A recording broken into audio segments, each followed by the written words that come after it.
200 juta pengundi akan menjalankan tanggungjawab memilih pengganti Jokowi. Dan mulai malam ini, Buletin Utama membawa laporan mencakupi pelbagai aspek sehingga hari pengundian. Untuk perinciannya, kita bersama Azaria Tagaya di Sri Pentas dan Nadia Mohsin di Jakarta.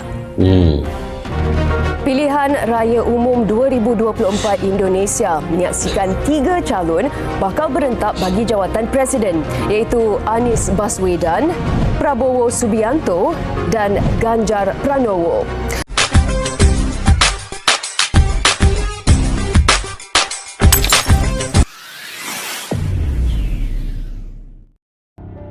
Assalamualaikum dan salam persaudaraan, salam seduluran guys. Oke, ketemu lagi kita di channel Askalani Studio. Apa kabar kalian? Semoga kalian berada dalam keadaan sehat walafiat di hari Jumat ini. Selamat bersolat Jumat bagi yang muslim dan juga bagi yang sedang berniaga itu semoga kalian sukses dalam apa juga bidang perniagaan yang kalian lakukan.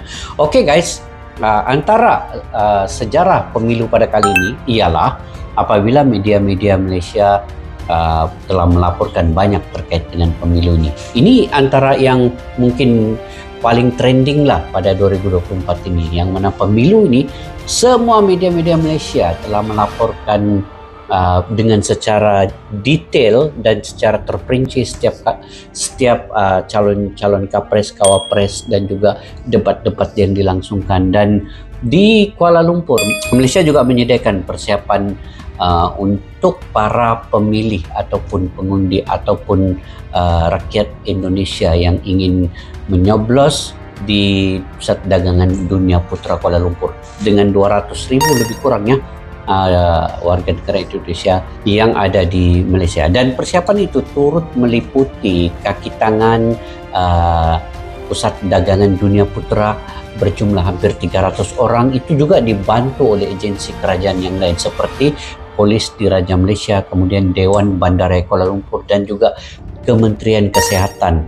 Karena ini meliputi ramai ataupun banyak orang yang datang ke satu tempat, itu perlu ada persediaan daripada segi kesehatannya juga. Itu menjamin keamanan dan kestabilan dan kebersihan di Pusat Dagangan Dunia Putra itu. Jadi dalam video pada kali ini, yuk kita simak guys bagaimana media-media Malaysia meliputi memberi sorotan setiap kali apa sahaja yang berkaitan dengan pemilu ini. Oke, daripada channel Masa, pada yang baru ketemu channel ini Masa Media ini, kalian boleh juga subscribe, like, share dan komen. Oke, yuk kita simak video ini dengan judulnya Indonesia Negara Berpengaruh di Dunia. Pemilu Indonesia menjadi trending topik di Malaysia guys. Yuk kita nonton video ini.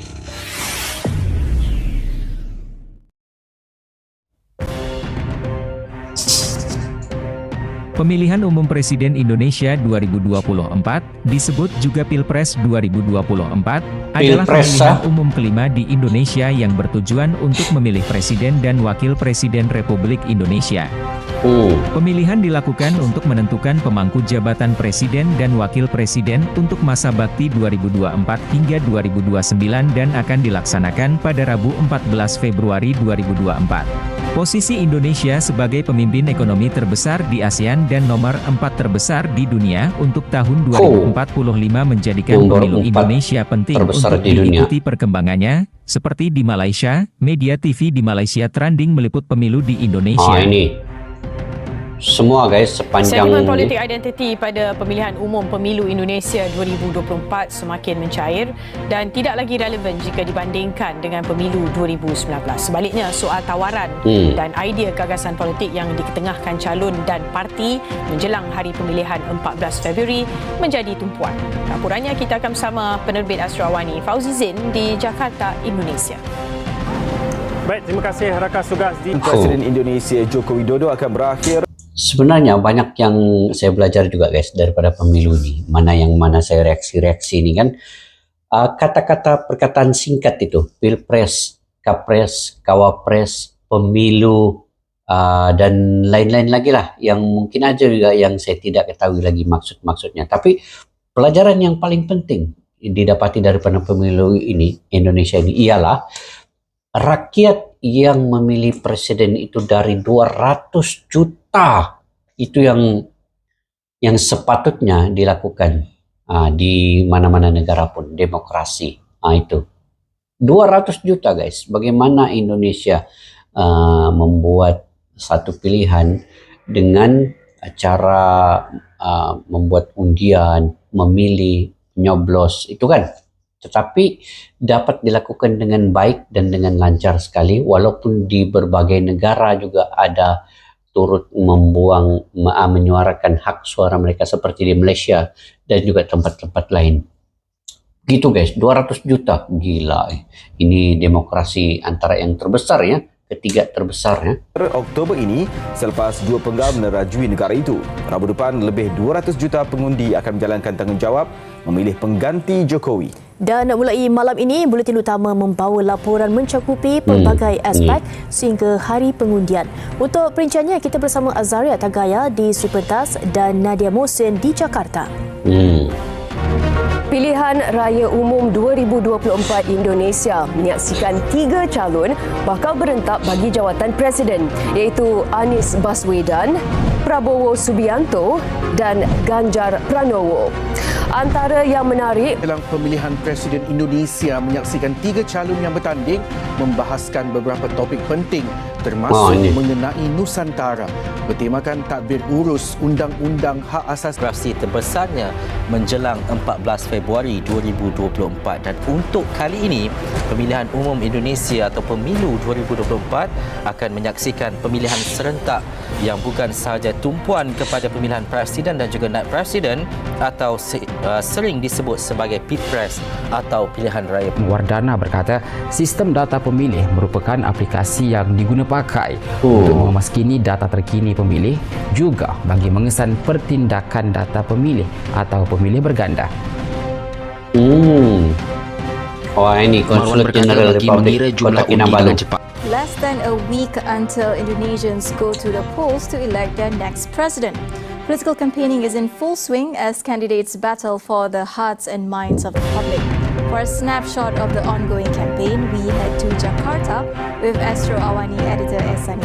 Ehsani, what do you have for us? Rakyat Indonesia yang layak menunjuk. Sampai beberapa wartawan dia datang pergi ke Indonesia untuk meliput berita-berita terkini terkait dengan pemilu ini guys. Dan satulah juga yang kita punya pelajaran di sini ialah di mana Malaysia pasti akan ada yang dia akan contohi dengan Indonesia nanti. Karena Malaysia juga pada tahun 2027 lah nanti kalau tidak silap akan membuat juga pilihan raya umum secara keseluruhannya untuk memilih Perdana Menteri. Tetapi tidaklah sama dengan Indonesia ini. Bagaimana dia memilih presiden itu adalah atas 100% suara rakyat dalam membuat undian memilih itu. Tapi di Malaysia mungkin dia ada berbeda sedikit ya. Oke, kita lanjut guys. Dimulai tiba seawal pukul 5.30 pagi tadi. Pilihan Raya Umum Indonesia Pemilu 2024. Pengundian awal yang berlangsung di Pusat Dagangan Dunia Kuala Lumpur WTC KL mendapat sambutan menggalakkan daripada warga Indonesia di negara ini. Seawal jam 7 pagi, pusat pengundian mula menjadi tumpuan warga republik itu menunaikan tanggungjawab memilih presiden baru mereka yang bakal dipilih pada 14 Februari ini.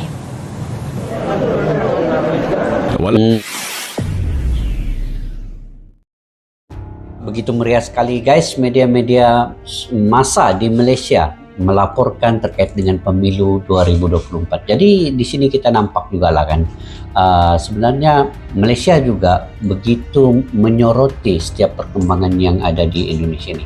Sebenarnya bukan saja pemilu, tetapi mungkin aktivitas lain ataupun kegiatan-kegiatan lain dulu pun seperti G20, kemudian Mandalika, MotoGP dan juga Super Powerboat itu. Sebenarnya banyak juga media-media daripada Malaysia yang datang ke Indonesia untuk meliputi segala kegiatan ataupun apa saja yang berlaku di Indonesia itu. Dan ini menunjukkan Indonesia ini menjadi rujukan sebenarnya, menjadi salah satu contoh ya pada negara-negara lain juga dan termasuklah Malaysia.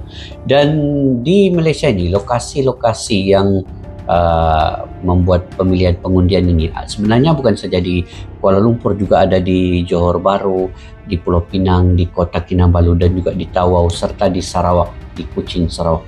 Di Tawau antara yang teramai juga, ada lebih kurang 20.000. Di Malaysia ini lebih kurang 200.000 pemilih.